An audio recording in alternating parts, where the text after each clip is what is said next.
श्री स्वामी समर्थ. नमस्कार, मी नंदिनी. माझ्या यूट्यूब चॅनलवर तुमचं खूप मनापासून स्वागत करत आहे.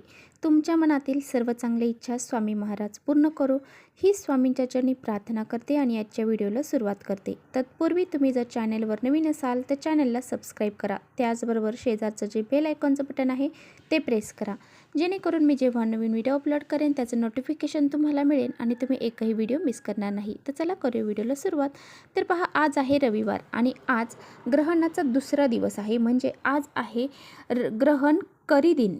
तर पहा, कालच आपलं जे चंद्रग्रहण होतं तर ते झालेलं आहे आणि आज करी दिन आहे. म्हणजे जे ग्रहण असतं त्या ग्रहणाचा दुसरा दिवस जो असतो त्याला करी दिन असं म्हटलं. करी दिन हा अगदी अशुभ दिवस मानला जातो. त्यामुळे या दिवशी आपल्याला आपल्या मुलांसाठी काही उपाय करायचे आहेत, ज्यामुळे आपल्या मुलांचे करी दिनी दिवशी काही दोष वगैरे असतील तर ते दूर होऊन जातील. मुलांची किरकिर काढण्यासाठी हा खूप महत्त्वाचा दिवस असतो. म्हणजेच याला कर असं म्हटलं जातं. आपण बघा, भरपूर असे काही सण आहेत. म्हणजे 7 सण असे आहेत की त्यांना दुसऱ्या दिवशी कर असते. आता बघा, संक्रांतच बघा, आपण संक्रांतीच्या दुसऱ्या दिवशी कर असते. म्हणजे त्या दिवशी आपण मुलांना बोराने, बिस्किटं, चॉकलेट याने आंघोळ घालत असतो. तर याला खूप शुभ मानलं जातं. तसंच ग्रहण असतं तर त्या ग्रहणाच्या दुसऱ्या दिवशी करी दिन असतो. तर या दिवशी आपण आपल्या मुलांसाठी काही उपाय करायचे असतात आणि ह्या दिवशी जर आपण आपल्या मुलांसाठी उपाय केले तर ते खूप म्हणजे 100% रिझल्ट देणारे उपाय ठरत असतात. तर पहा, यासाठीच आपल्याला कापरासोबत अशी एक वस्तू जाळायची आहे, ज्यामुळे मुलांचे सर्व संकट असतील, दोष असतील, नजरबाधा असतील, काही त्यांच्यावरती करणीबाधा असेल किंवा मग कोणती वाईट शक्ती त्यांच्यावर प्रभावित असेल तर अशा बऱ्याचशा समस्या ह्या दूर होऊन जातील. इतका हा प्रभावशाली उपाय आहे. आणि त्याचबरोबर मुलांच्या जीवनामध्ये अभ्यासामध्ये प्रगती होत नाही आहे किंवा मग करिअरच्या बाबतीमध्ये त्यांना नोकरी प्राप्त होत नाही आहे किंवा नोकरी प्राप्त झाली तर योग्य तो मोबदला प्राप्त होत नाही आहे, तर अशा बऱ्याचशा समस्या मुलांच्या बाबतीत घडत असतात. तर ह्या सर्व समस्या दूर होऊन जातील इतका हा प्रभावशाली उपाय आज मी तुमच्याशी शेअर करणार आहे. त्यामुळे व्हिडिओ कुठेही स्किप न करता शेवटपर्यंत नक्की बघा, जेणेकरून तुमच्यापर्यंत योग्य ती माहिती पोहोचली जाईल. आता बघा, ह्या गोष्टी कशा होतात. तर एखाद्याने घर घेतलं किंवा मग त्याची दुकानाची खूप भरभराट होत आहे किंवा मग त्यांच्या घरामध्ये खूप साऱ्या गोष्टी सुखदायी घडत आहेत, तर अशा वेळेस बऱ्याचशा लोकांची वाईट नजर त्यांच्या घरावरती, त्यांच्यावरती असते. तर अशा काही गोष्टी पण आहेत की ज्यामुळं ह्या गोष्टींवरती लोकांचा विश्वास नसतो.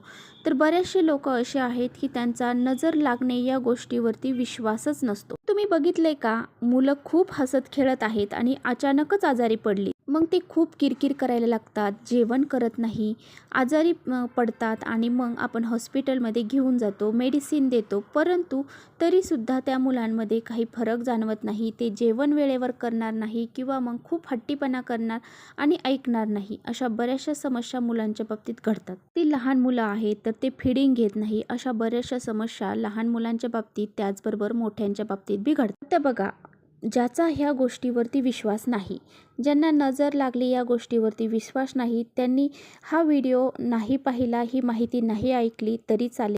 तर बघा, ज्यांचा खरोखर ह्या गोष्टींवरती विश्वास आहे तर त्यांनी हा व्हिडिओ पहा आणि यानुसारच मुलांसाठी उपाय करा. तर बघा, हा उपाय तुम्हाला लहान मुलांपासून ते मोठ्या मुलांपर्यंत करायचा आहे आणि तुम्हाला दिवसभरामधून संध्याकाळी आपल्याला हा उपाय करायचा आहे. जर कुणाला संध्याकाळी वेळ नाही तर त्यांनी दिवसभरामध्ये कधीही हा उपाय केला तरी चालेल. हा उपाय आपण अगदी रात्री 12पर्यंत सुद्धा करू शकता. तर बघा, हा उपाय करण्यासाठी आपल्याला एक नारळ लागणार आहे आणि नारळ आपल्याला नवीनच घेऊन यायचं आहे. तर बघा, तुम्ही घरातच अगोदरच नारळ आणून ठेवलेलं आहे तर ते नारळ तुम्ही घेऊ शकता, परंतु पूजेचं नारळ आपल्याला घ्यायचं नाही.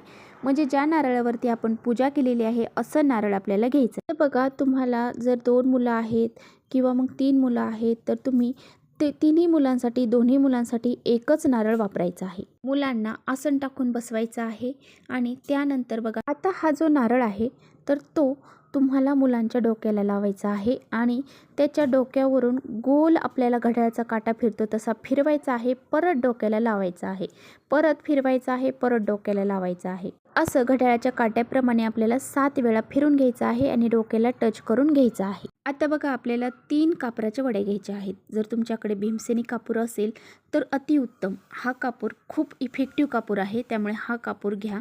किंवा जर नसेलच मग तुमच्याकडे जो कापूर अवेलेबल आहे तो घेतला तरी चालेल. आता बघा आपल्याला पिवळी मोहरी घ्यायची आहे चिमूटभर आणि थोडंसं खडे मीठ घ्यायचं आहे.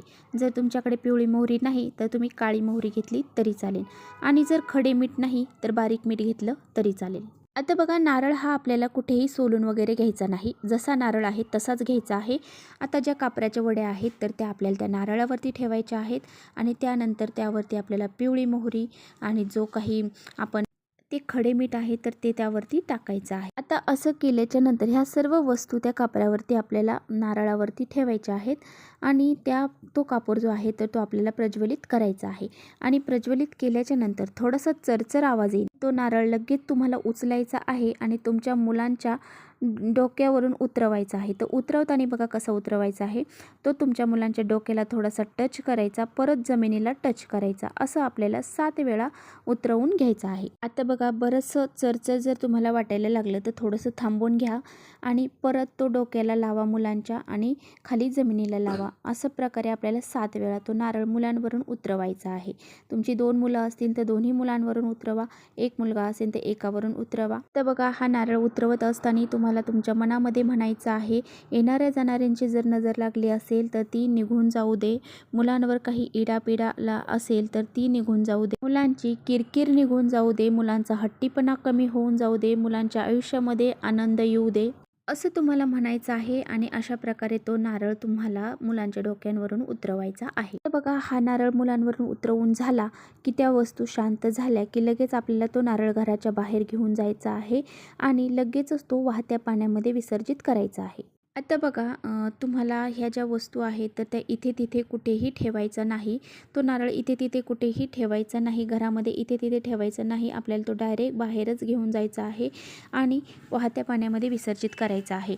आणि तो नारळ घेताना पहा त्यामध्ये पाणी असायला हवं, असा नारळ आपल्याला घ्यायचा आहे. आणि जर तुम्हाला वाहत्या पाण्यामध्ये विसर्जित करणं शक्य झालं नाही तर मग तुम्ही काय करायचं, एक खड्डा खंदायचा आणि त्या खड्ड्यामध्ये हा नारळ पुरून टाका. आता बघा नारळामध्ये पाणीच असणारा का घ्यायचा, कारण नारळातलं पाणी जे आहे तर ते नकारात्मक शक्ती शोषून घेण्याचं काम करत असतं. त्यामुळे आपल्याला हा नारळ वापरायचा असतो आणि अशा वेळेस सर्व नकारात्मक शक्ती त्यामध्ये येत असते. आता बघा बरेच जण म्हणतील ओलं नारळ घ्यायचं का, जे आपण लगेच पितो पाणी त्याचं, तर ते नारळ घ्यायचं का, तर नाही, आपल्याला जे आपण पूजेसाठी देवाला वापरतो तसं नारळ घ्यायचं. तर असा हा एक उपाय आपल्या मुलांसाठी आपल्याला आज दिवसभरामध्ये संध्याकाळपर्यंत रात्री 12पर्यंत कधीही करायचा आहे. आणि बघा असा उपाय केल्यामुळे मुलांचे सर्व दोष दूर होतात, त्यांना नजरबाधा लागलेली असेल ती दूर होते, त्याचबरोबर संकट असतील, अडचणी असतील त्या दूर होऊन जातात आणि त्यांचे अभ्यासामध्ये नोकरीमध्ये जे अडथळे निर्माण होतात तेही दूर होऊन जातात. इतका हा प्रभावशाली उपाय आहे, त्यामुळे आज हा उपाय करायला कुणीही विसरायचं नाही. तर असं हा ग्रहण झालेलं आहे आणि ग्रहणाचा हा दुसरा दिवस करी दिन आहे आणि ह्या करीच्या दिवशी आपण असे काही उपाय जर केले आपल्या मुलांसाठी किंवा इतर दोष दूर करण्यासाठी तर त्याचा 100% रिझल्ट हा आपल्याला मिळत असतो. तर चला इथेच करते व्हिडिओचा एंड. व्हिडिओ आवडला असेल तर नक्की लाईक करा, चॅनलवर नवीन असाल तर चॅनलला सबस्क्राईब करा. परत भेटूया अशा छानशा व्हिडिओसोबत. तोपर्यंत श्री स्वामी समर्थ.